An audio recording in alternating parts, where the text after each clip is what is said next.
Ja. Yes, indeed. Mo does it again. I understand Mo had a problem with one of his band members, and he's got to have this new harpsichordist come in and play in the WGL Symphony Orchestra. He also plays for ABC, by the way, and a lot of people don't realize that, but he has to commute from here to Los Angeles. Busy guy. Real busy guy. Hey, that voice is unusual. That's not JW I hear at the other end. Where is JW? I don't know where JW is. I came here and I figured I'd see JW this morning, and JW is not here. You're not JW. I'm not JW. Oh, but then you would know that, wouldn't you? Well, my friends call me KO. They do. But for those people who don't realize that on the Intercom show today, we've got Ken Owen. And I'm really happy to be here this morning. And for those people who don't know who Ken Owen is. And there are probably many of you. Well, at least two. Oh, come on. You told your folks, right? Yes, I did. Okay. Now, Ken Owen from Channel 15, the news anchor. Welcome to the show. Well, thank you. I'm really glad to have you here. Glad to be here, George. Listen, we've been telling people that they can call in and ask you all kinds of questions, and then we want them to do that at 747-1511. And we'll open up the phones here in just a little bit, too. But let's find out a little bit about you. Where are you from? I'm originally from the south side of Chicago. Ah, Midwest guy. Oh, yeah, big White Sox fan, and probably a lot of people know that. I don't know. I advertise that pretty freely, but born and raised in the south side. I think I wanted to be in broadcasting when I was about maybe 7 years old. A little kid, used to watch a lot of TV, listen to radio. Yeah. Used to listen to stations like WLS out of Chicago, and sure. Admired and kind of was mesmerized by the people with deep voices who got to play records for a living. And I thought, boy, wouldn't it be great to play records and make money? And then you learn the truth, right? I learned the truth, right. Well, we had a high school radio station and a college radio station. And I really left college figuring I'd be a disc jockey. And my second semester, senior year, I went to DePauw down in Greencastle.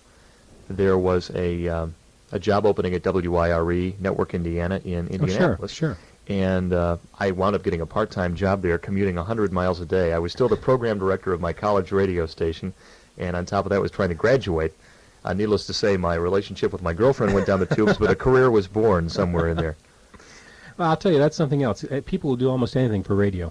Almost anything. Almost. I'll tell you, I spent many nights sleeping on the floor of the radio station in college, just because I liked to be around the station. You got busy. It was 2, 3 in the morning. You'd be, as you know, dubbing things and just getting things done, and next thing you knew, it was 3, and you get tired, and you say, well, I like it here. I'll sleep. Yeah, a lot of people don't realize that there's more than one side to radio than just being on the air. Right. I mean, there's a deep side of putting it all together. Mm-hmm. But you were doing both. Oh, yeah. You had to write the news, too, then. I've always found the production side the most fascinating. It's colorful, isn't it? It really is, and I have a lot of respect even to this day. I think when I was growing up, watching other people, and I spent a lot of time around radio and TV stations, and I saw the way some people who got to the top, and I'm not at the top, believe me. Oh, sure you are. No, but when you saw that some people really treated technicians and people who weren't making as much money and didn't have the high-profile job that they did, treating them lousy, I decided early on that I'm going to treat everybody equally, and that their job is just as important as mine. I like to say that I work at a gas station. It just happens to be at a busy intersection.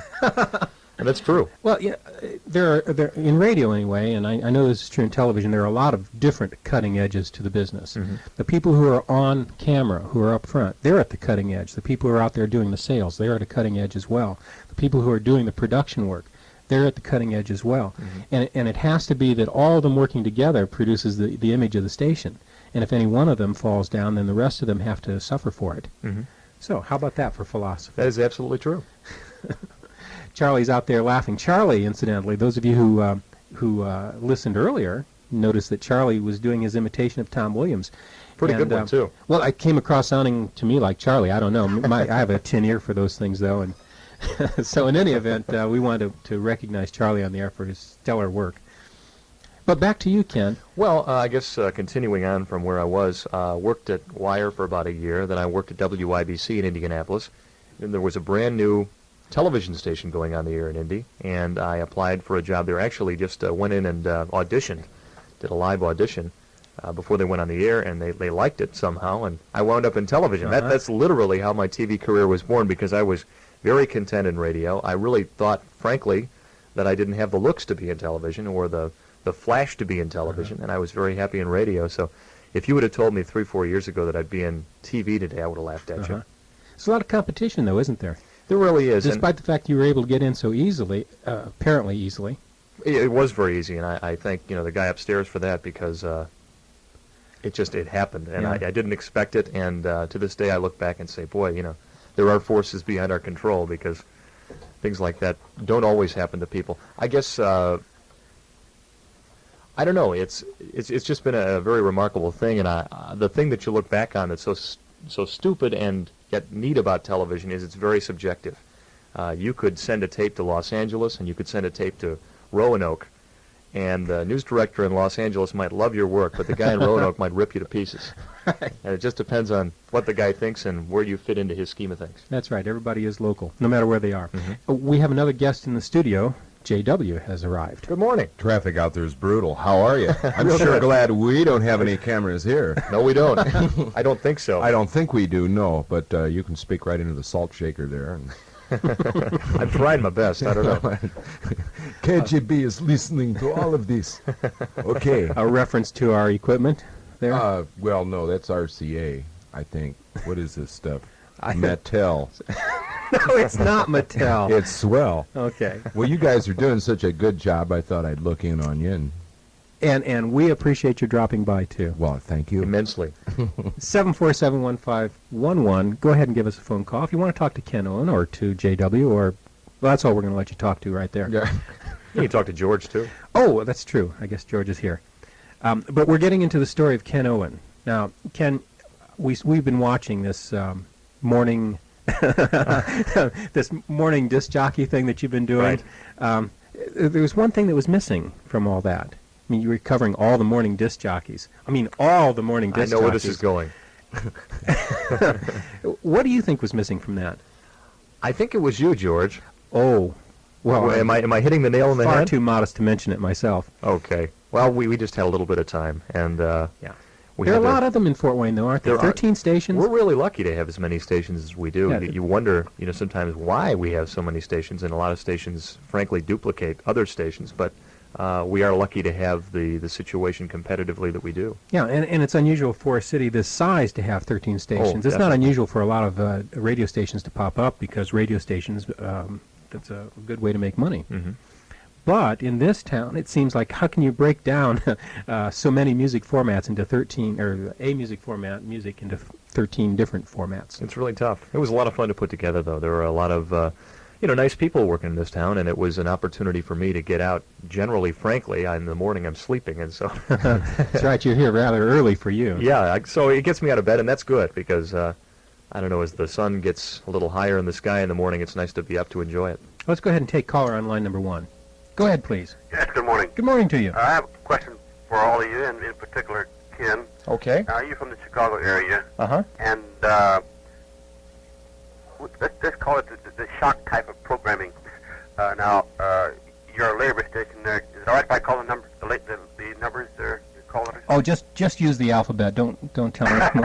Okay. Well, it's a labor station there.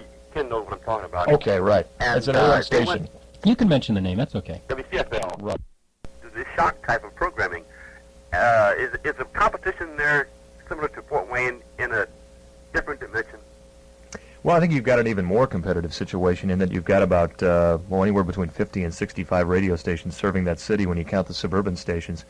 So you've got a situation where CFL, as you probably know, was a powerhouse station in the 1970s. They played a lot of top 40 music, and Larry Lujak was there at its peak.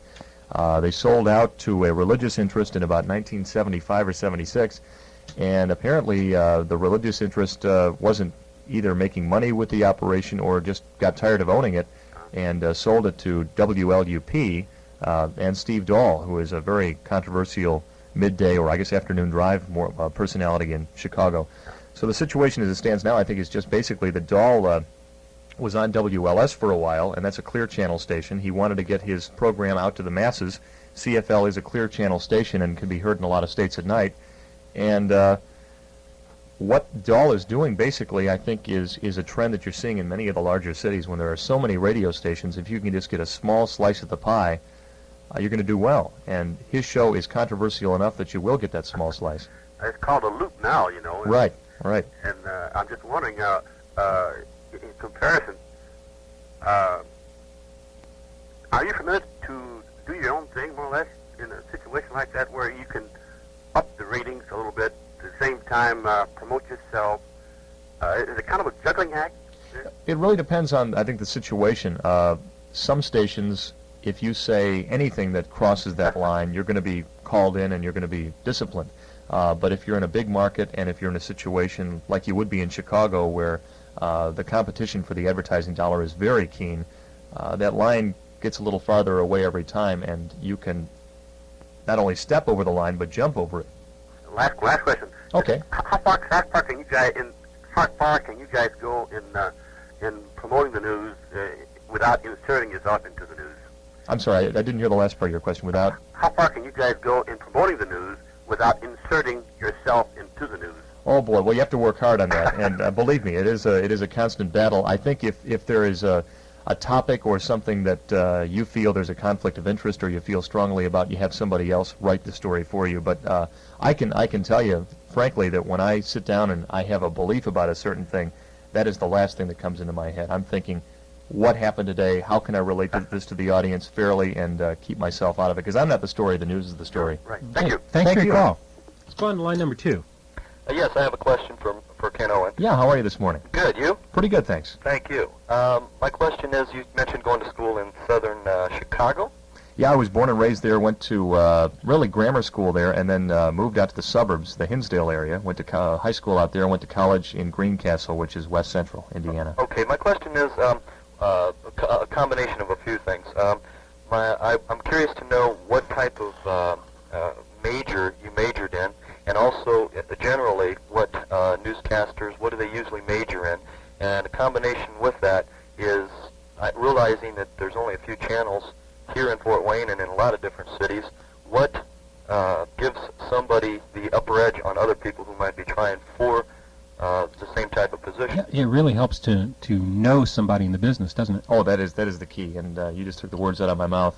When I was in college, I interned at WLS, I interned at the Chicago Sun-Times, and I interned at WIRE, which led to my first job. I think, and we all have this, and we're all human beings, and the toughest thing in the world is to call somebody and say, hey, you don't know me, but I'm good, and you ought to hire me. Right. So it's not always what you know, but who you know. Right. That is exactly true in broadcasting, and I think the key is when you're in school to get internships and to spend your summers interning at television stations. You probably won't get paid, but you will have some names that you can use when you get out of school. And when you're out of school, it's never too late just to call television stations and say, hey, this is who I am, and I can do the job, and just sit down and talk with me. Would you say schooling's a must?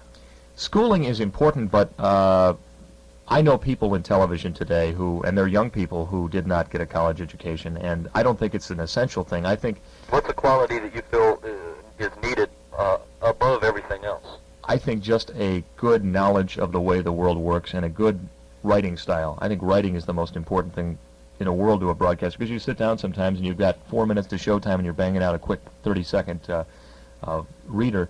I would say that if someone was going to school, that I majored in communication, for instance, and believe me, I love the department that I came from, and my professors were terrific. But I would never major. Right, I would never major in communication again. I would go back and major in history or political science, something that I could apply directly to broadcast journalism, because you can take broadcasting classes and get that information on the side and get a good broad-based education, which you're going to need. We're going to have to go on. Thank you for your call. Thanks for calling. And we'll be back right after this. Car care for you. Did you know that a money-saving practice could possibly cost you a lot of money in car repair bills? I'll be back in a moment to tell you about it. You're doing it all yourself, 'cause that's how you are. It's something you like to do. Take care of your car. Hires Auto Parts has been helping do-it-yourselfers get started for over 50 years.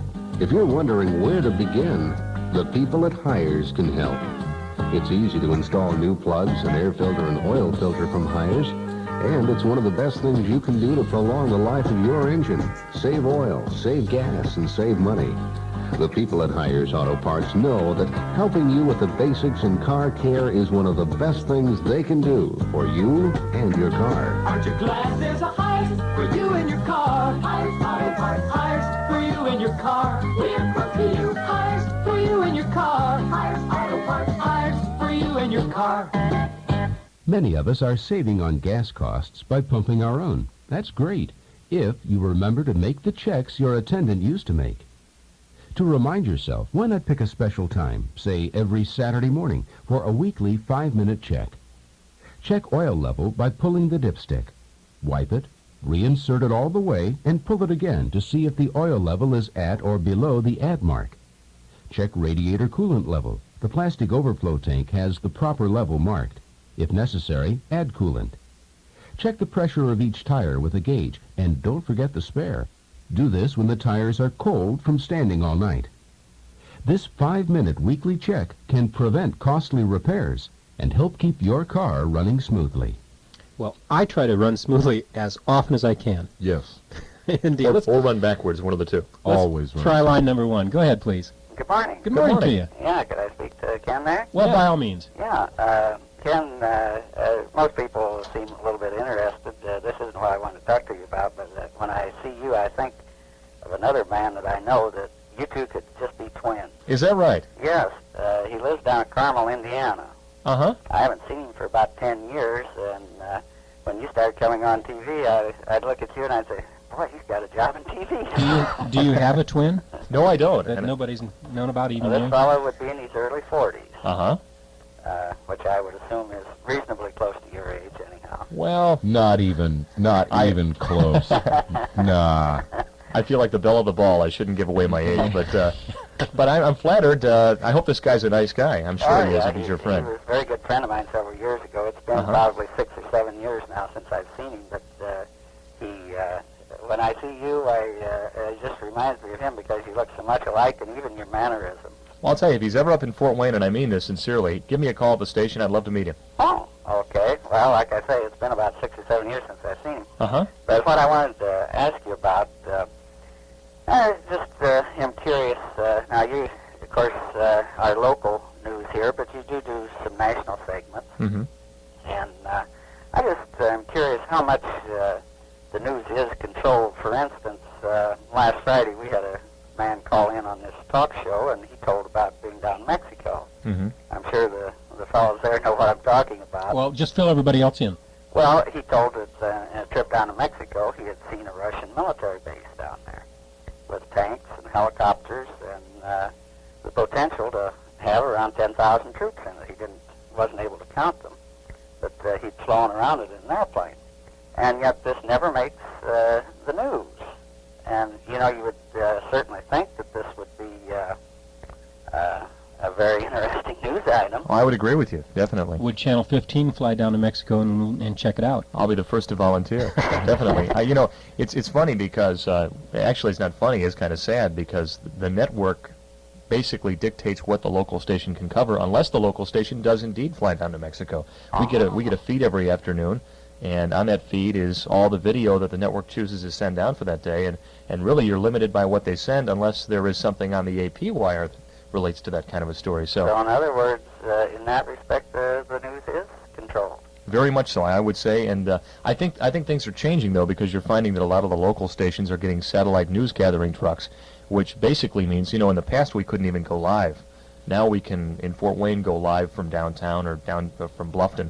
But some of the bigger cities have actual satellite dishes mounted to a truck. So let's say, let's just say, for instance, the Chamber of Commerce was out in Los Angeles trying to bring a company to Fort Wayne. We could literally drive our truck to Los Angeles and uplink from Los Angeles and go live on the news from Los Angeles with pictures from there. So the game is really changing, and I think as network news operations cut back their budgets, you're going to see local stations becoming more competitive in the national news. Well, then, getting back to the networks controlling, it's rather interesting that most of the major networks, the heads and their anchor people are either Trilateral Commission people or Council on Foreign Relations, which I'm sure you're aware of if you checked it out. But, yeah, it really gets me that we're filled constantly with Gary Hart's love life and Jim and Tammy Baker's problems, but whenever something other like what this man had told us about, and he said it had been reported in the local papers down along the border town. Well, that's a frightening prospect. And, you know, I think that the bottom line problem we have in America right now, and this is just a personal observation, is that we're a nation of trends. It seems that the Gary Hart thing was a big thing one week, and a couple of weeks before that it was the Jim Baker thing, and I'm sure in a couple of weeks there'll be a new scandal erupting. And it seems that the media is kind of latching onto that. We're not catching on to the trends in the news. We're not catching on to the day-to-day things that really mean something in the long run. We're latching onto these quick, cute, trendy stories that everybody's talking about at work. Exactly. I know I've gotten to the place now when I see something that really isn't all that important, maybe interesting and trendy, as you say. It makes me wonder, well, what's really happening that they're not telling us about? Yeah, it is kind of frustrating. Okay, well, listen, I enjoyed talking to you. Yeah, thank you for your call. Enjoy watching your show. I appreciate that. Thanks a lot. 747-1511. Give us a call. Give Ken a call. Give JW a call. Give anybody a call, but just Call. yes. One of the criticisms that's come up from time to time is that the news is controlled, but with so many news stations and newspapers controlled by so very many different people, is it possible, in your estimation, for there to be an overall conspiracy? I don't think it's a conspiracy. I think that's taking it a bit too far. I think that You're not that smart. I don't want to get into that, but the bottom line problem is that you've got three major networks, and the three major networks are all watching each other. And it's a game where they just don't want to get beat. And I think that there's not enough innovation. I think it's just a problem in focusing on stories. And a lot of the problem is time. When you have a half an hour to give all the news, not only from a national standpoint, but international, you're really dealing with a very short framework.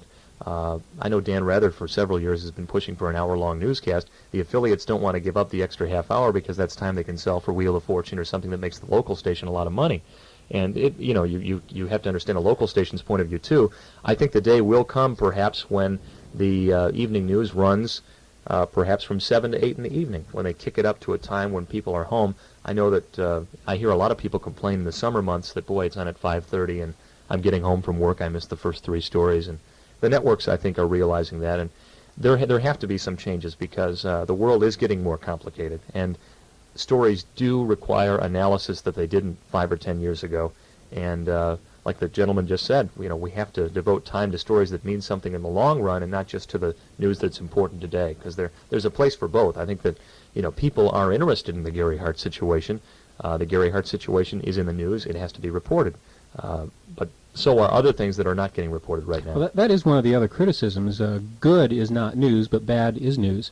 And so when you tune in, that's what you're watching all the time. And that's unfortunate, but unfortunately that's the way the news works. Nobody is happy that things are going bad, but unfortunately the fact that things are going bad often means that it's newsworthy.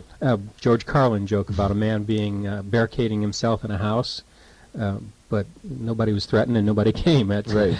He's still there. He's still there. Nobody cares. Well, it's kind of good that bad things are the exception rather than the norm. Yes, and I think that when you watch the news, a lot of people say, I get depressed watching it.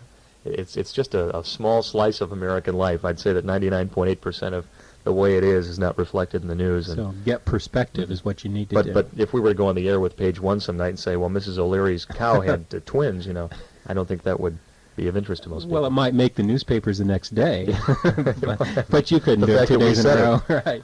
Caller in line number 1. Go ahead, please. Actually, I'd like to know about Mrs. O'Leary's cow. I think that would be a welcome change of pace. She had something to do with Chicago. I don't know what it was, though. Yes, I'd like to ask Ken a couple questions. Go ahead. If you would. I'm one of those folks that is just plain given up on watching local news much anymore because I'm so tired of everybody looking the same, all three stations are the same, and all the happy chatter and waste. Oh, now Jay Higgins has a fish tie. Okay, well, somehow that's hardly what I would call a whole lot of... I understand what you're talking about. But it's a start. And I was down in Florida last winter, and I saw a CBS affiliate down there in Fort Myers that looked like a clone of you guys up here.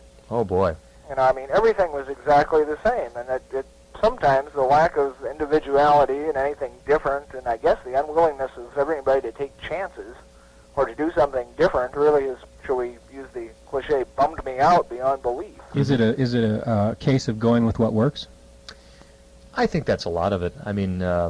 And it's unfortunate, that the caller makes some good points. I think, are you talking similarities from a theatrical standpoint? In other words, I'm talking about style and attitude and whatever. Uh-huh. Gosh, it gets so boring after a point.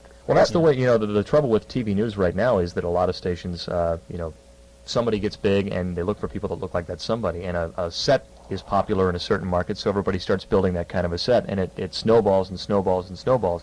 You're right. You raise some good points. What about the other issue of happy talk, though? You see so much of that happening. I think happy talk is for all intents and purposes dead. I think that, really, I think that you will see people interact in a friendly way, and certainly the network news and the local news are two different animals.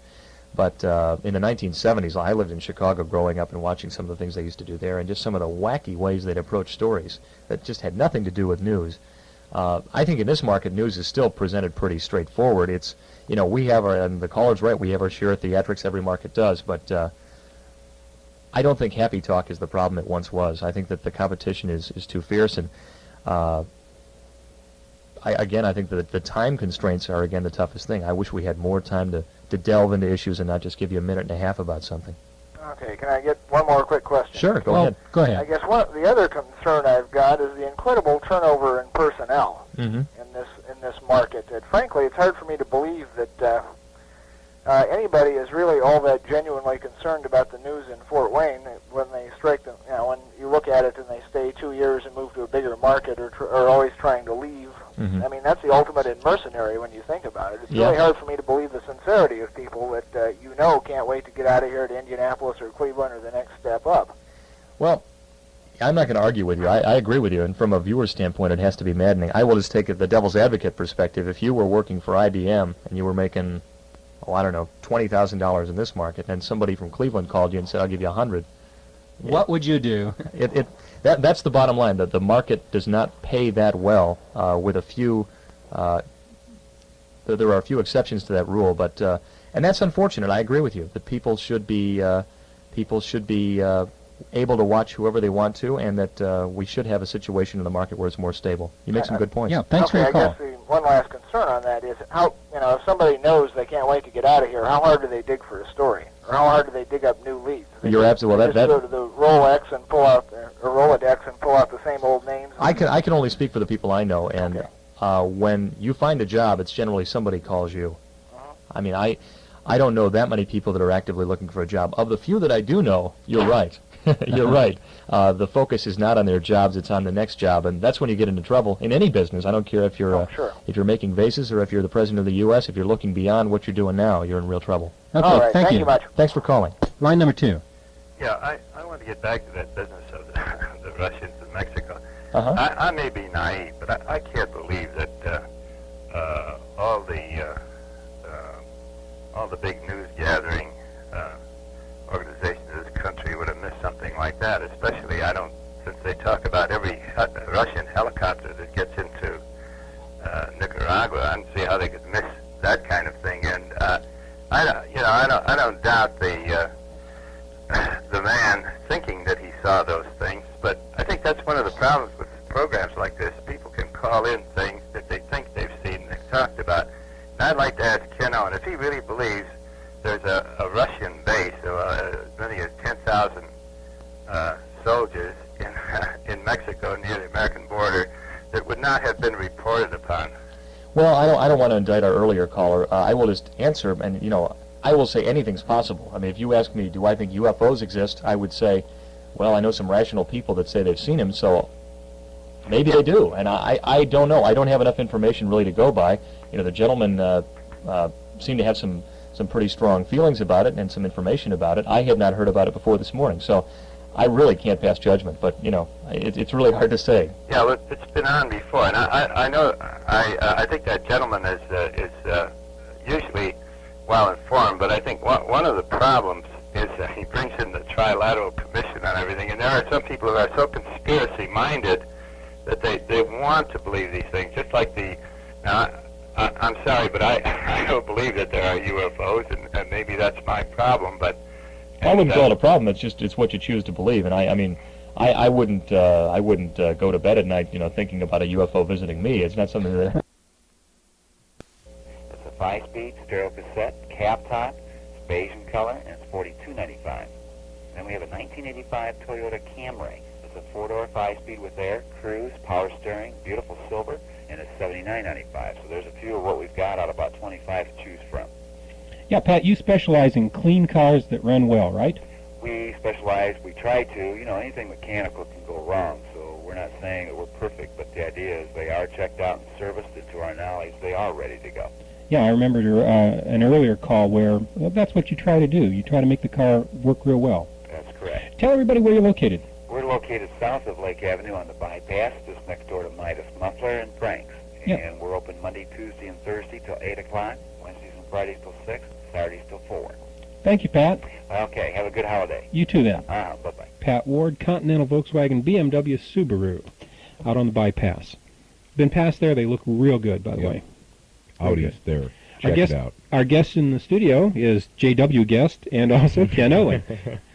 Who is a famous TV guy, and you can call him. I'm not famous. Oh, he was talking about JW. Right. Oh, I'm sorry. Didn't mean to take that away from you, JW. Let's go to caller on line number one. We got one. Okay. Yes, indeed. Go ahead. Hello? Yes, go ahead, please. Man had mentioned about the Russian troop in Mexico. Yes. Well, I got a magazine, and some man, he says, I've been to heaven and back, but he never went in details what was there. You like that? The original caller did give us some coordinates. Like a hammer and sickle? Well, yeah, he mentioned that he was able to count a number of helicopters and that sort of thing. He could identify, generally speaking, how far south of El Paso it was and so on. He did give us some details. That's saying nothing.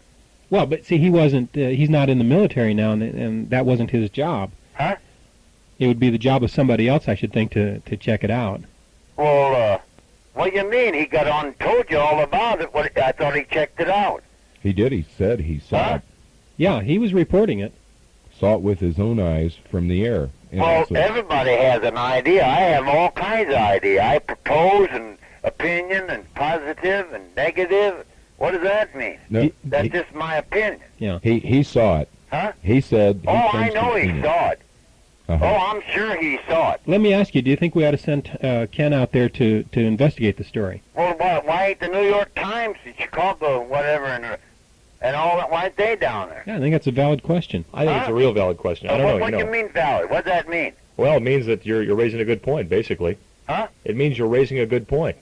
I mean, why hasn't this been written? A good point? That's right. For heaven's sake, we got him coming up through Texas now.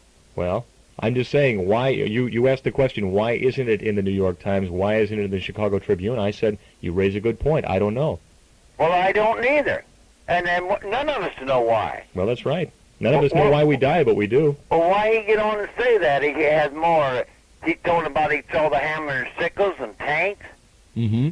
That don't make sense to me. That don't make sense to anybody. But like he said, that guy comes on and says things. You better be careful.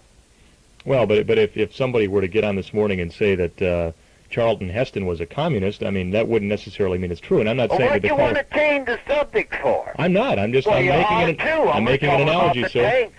I'm making an analogy. Well, I know that. When you talk, you want to have the conversation your way. No. I'll agree with you 100%. But that ain't what we're talking about. Okay, we're talking about Russians and tanks. Huh? We're talking about Russians and tanks in Mexico driving through Texas, right? Well, is it true or not? Well, I'd sure like to know, wouldn't you? Oh, no, I could care less because I know they're not there. Okay. Thank you. You just got one. Thank you. What? Thank you for calling. Well, I thought we'd reminisce a little bit. No reminiscing, huh? Not this time. Okay, Thanks thank for you. calling. Call Thanks again. for calling. Bye-bye. Well, I don't know. You know, there is a valid point there, though. Why aren't they going out after them? Are there some stories that you just have to say, hey, there's no possibility, come on now? I think, and I'm not a national news person, so I really am not able to answer this question entirely, but I would think that if somebody had called me and said, hey, I have proof that there is a Soviet base in Mexico, then I'd be down there in a half an hour. I mean, I would find a way to get down there as quickly as possible. Yeah, you're looking for that award then, right? Well, I think everybody, but we've got an obligation. Sure. I mean, you want to be the first to get the big story. There's enough competition in the news business that you want to be the one that gets it. Sure. Yeah. Sure. And you watch the national news, and there are some nights when they've got some idiot bill on Capitol Hill that really the average person doesn't care about. If you were to lead on the CBS Evening News one night that there was a Soviet base down in Mexico and the other two stations were leading with something else, some award ceremony in Washington, you'd really have something. So I just find it odd the national media hasn't picked up on it. I'm not chastising the person who called originally with a story. It could very well be true, but I don't have any proof, so I really can't say yes, no. Yeah. We should call one of the local Texas media along the border that claims to have had reported that. You know, I would easy even enough to check out. I'd even urge the caller who called originally with the story to call the national media, call the New York Times, call CBS News, and just say, Well, hey. we asked him about that, and he said that he was sure that the New York Times would already know the story. It's been in some of the local press, but it hasn't made a national. It hasn't made it nationally. Yeah, I've got to believe, and especially with the president's fear of the communist insurgency through the South, that that would be a nationally reported story if the national media knew about it. That's just my feeling. Yeah, line number one. Go ahead. This man that just called in a while ago and arguing with Mr. Owens about this deal down in Mexico, I think his name is Tom. I tell you, of all of your call-ins, that man is so far off the base 99% of the time that I think he spoils the whole show. What about the story at hand, though? A base in Mexico. Do you think the press ought to go out for it? Well, I think can we just write it off as being, too improbable? No, I think it's possible. It wouldn't surprise me a bit that they're there, but it's still hard to understand why that the news media hasn't found out or reported it. But I think it would be great if they would investigate. But my point is that this man, he's on whatever subject is on it, he calls in. Yeah. He's so crazy about everything. Okay. Well, listen, it's a show of opinion, okay? It is. Okay. But his opinion is so sick all the time. Okay. Thank you for your call. Thank you. Bye-bye. Bye-bye. Let's go on to line number two. Good morning. Good morning to you. I'd like to give you some documentation, and the doubters out there, or the believers, they should write to their congressman, okay, in regards to what's happening in Mexico. Congressman Larry McDonald, on September the 29th, 1982, with 34 other co-signers, other members of Congress, sent a letter to President Ronald Reagan on the subject you're talking about this morning, okay? The Soviet base in Mexico. Right. Now, those people are doubting should contact their congressman and get this letter. There's no use me getting on here and reading what the letter says. Okay, can you summarize the content? Well, they're saying exactly what this Frank called in talking about. Now, the signers of this, some of them was Larry McDonald, Senator Henry Scoop Jackson, John Ashbrook, and Hansen. And of course, George Hansen's in trouble. John Ashbrook is dead. Senator Henry Scoop Jackson is dead. And so is Larry McDonald, got shot down in that there. At 007. Right. So my suggestion for the doubters, or those that want to, contact their congressman and get this here letter that these 34 congressmen signed on September 29th, 1982, and sent it to President Reagan. All right. Well, thank you for your phone call. Appreciate it. You bet. Caller on line number one. Go ahead, please. Are you there? Line number one, are you there? Silence. Okay, maybe the caller will call back. Sometimes they fall off like that. It's the Intercom show, 747-1511, with about 13 minutes left in the program, and guest Ken Owen, and JW guest. Guest what? What's it like to work with your staff there? Oh, we have a great staff. I really enjoy it. We have a lot of fun.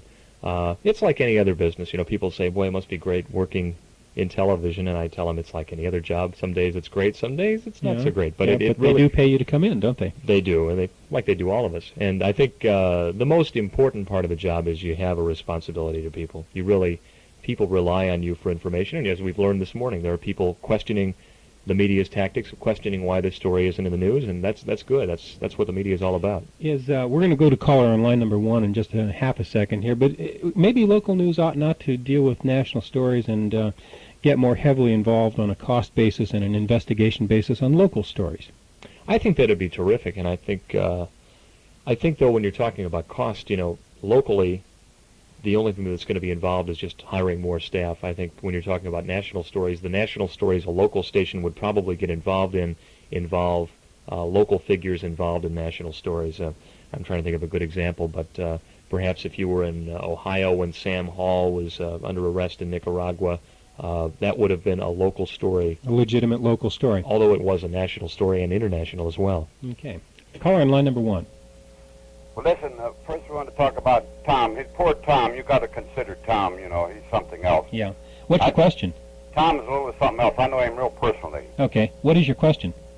Hey, I'm talking about what I brought up here on WGL here a couple of years back, and I was said about the news media is nothing but a propaganda machine, the news, the radio, and the TV. How's that? You mean WGL? I said, yes, WGL. I'll tell you a story here. I've listened to this here religious program they had here. I used to listen to that before you had Intercom in here. And they were talking, there was a minister or somebody. Ministers always got some good stories. And this was supposed to have been in Alaska, and this is a true story. And they had hit, it must be up there where we, close to Russia, up there in that water, right close to Russia. And they said they had the biggest oil strike in the world. And this fellow said the next morning, he said, I couldn't hardly wait to get up and read the newspaper, read the headlines. And there wasn't a word said about it. They had to shut up, and they tapped it up, and that was the end of the oil rush.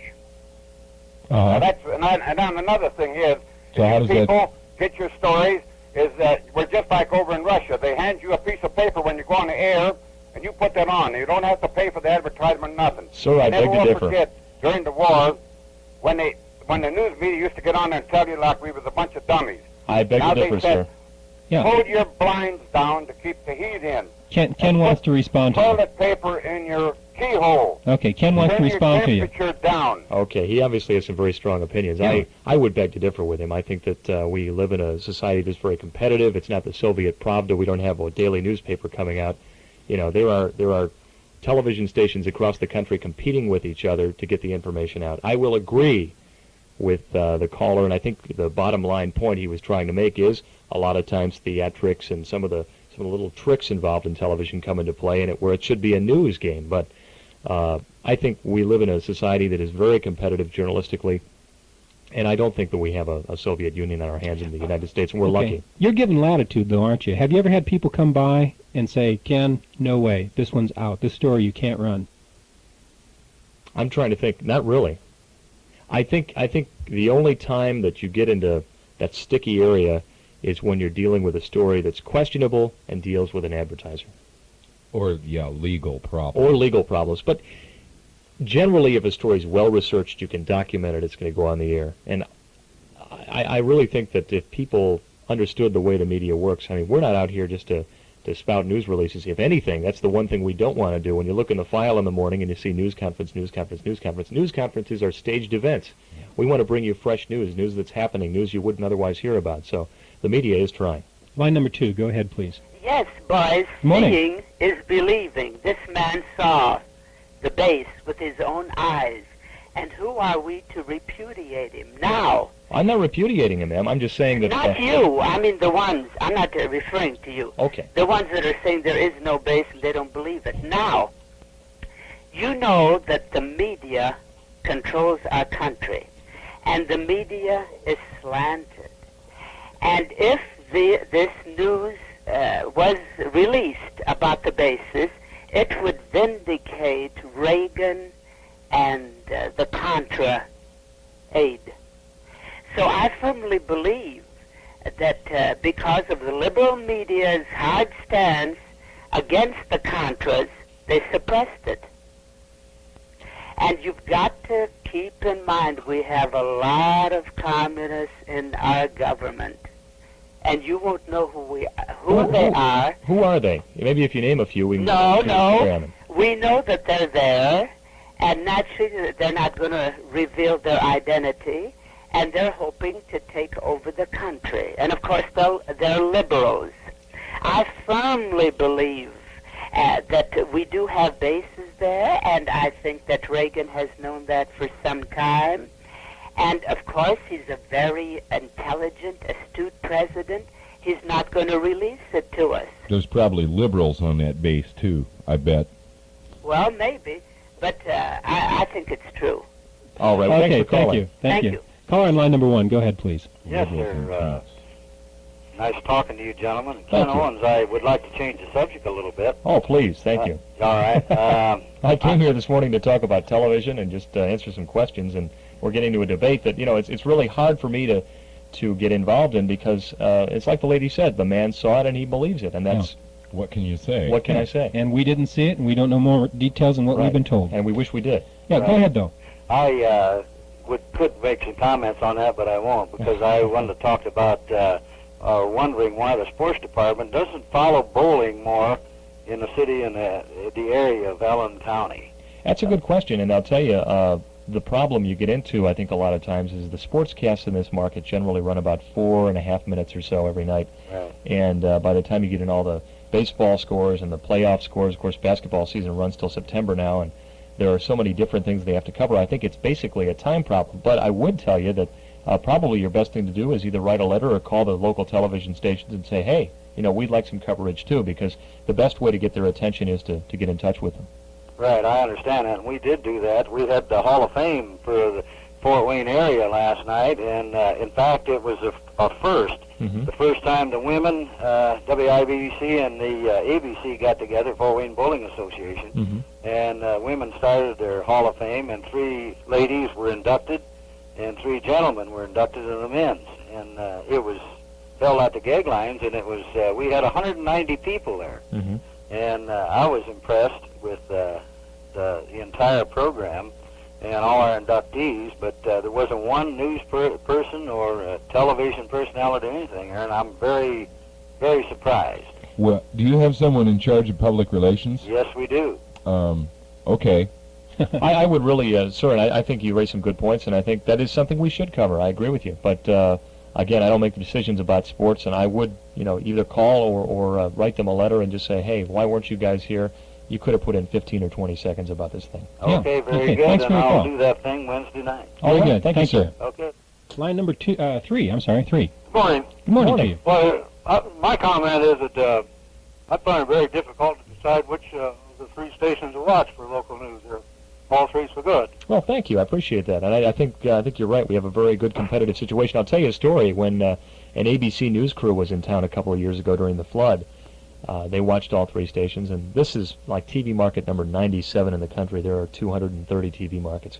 Anyway, this person said, you really have some good stations here. It's like a 45 or 50 market, which is a real compliment. It means somebody's doing a good job. But I think you're right. We have 3 good stations in town. Yeah, and then what happens? They throw in the McNeil weather report. Uh-huh. That to add to it, I just wonder how I don't suppose you could arrange it that you could separate those times. I'm sort of what you call a news freak. I could watch news all night long. Uh-huh. No, I think, that's a question the individual stations have to deal with. I know that our network restraints have us on at 6 o'clock. Now, as for McNeil Lehrer, you could talk to the public station and say, is there any way to move this back an hour or so? Because I think some stations, public stations, do run that at different times, and I agree that's a fine news program. That's probably the best broadcast news program there is. Yes. Say on that there bit down there in Mexico, I think that's a CIA down there, and they're training spies to infiltrate the Soviet Army. That's why it hasn't been reported. Uh-huh. I just wish I came to the show researched, because then I'd have some answers, hopefully. But I just heard about this half an hour ago. Yeah, it's sort of, it sounds a little far-fetched to me. Well, you never know. I'll tell you, some of the most far-fetched things are happening, and that's the way life is sometimes. Yeah. We have satellites up there that, in this Discovery magazine, I just read an article, and they can even read a number on a license plate, on oh, geez. almost any place in the world, so I really can't see how anything can be going on without the intelligence agency. Yeah, you really can't dismiss anything anymore without checking it out first. Yeah. Okay, thank you for your call. You bet. Bye-bye now. With about 2 minutes and 30 left in the program. George is always seeking a clean ending, so perhaps if you can call in and keep it down to 30 seconds. Yeah, we can accept one more call, 747-1511. Charlie's shaking his head. He may call that one through here. I don't know. Charlie's had a long morning, I can sense. He's not going to deal with it. Is the press liberal? I don't think so. I think, if anything, the press is moderate. I don't know. I mean, to talk about political leanings, if you're a good reporter, I don't care if you're a Republican or if you're a Democrat. Your thoughts are not, how does the story affect me? This is how the story affects the audience. You don't think about political effects of a given story. You think about the story. I mean, a story is based on its own merits. Okay, but if the people who are Wage reporting story. it in the media are liberal themselves, then the media is liberal. I don't believe, first Okay. of all, that all the people in the media are liberal. From what I see and what I can tell, I don't think that's true. You don't have to sign up when you sign your contract what party you're with. Oh, no, or no. You don't have to prove yourself as you go along that you are of a certain party. No. And I really think that if you're a good reporter, and believe me, there are bad reporters out there, I'm not going to deny that, but if you're a good reporter and you're objective, you're not looking at things with, those spectacles on where you're looking, liberal or conservative. You're just looking at it. This is what's happening today. It's coming up to the time when we can't accept any more phone calls no matter what. That's right.